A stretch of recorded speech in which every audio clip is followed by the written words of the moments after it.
अस्सलाम वालेकुम, कैसे हैं आप सब। आज मैं आपको मिलाती हूँ अपने बेटे सफ़ीउल्लाह से। ये बहुत ही स्पेशल बच्चा है।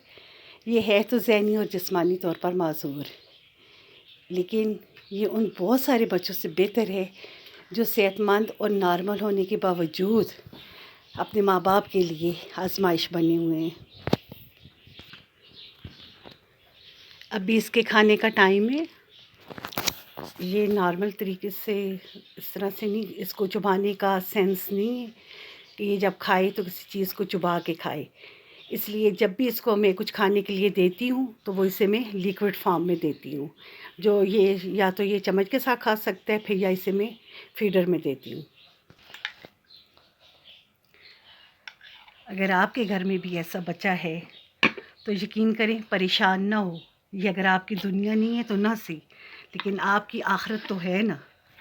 यही समझकर इन बच्चों का ख्याल रखें तो यकीन करें आपकी दुनिया भी संवरेगी और इंशाअल्लाह आपकी आखिरत भी संवरेगी।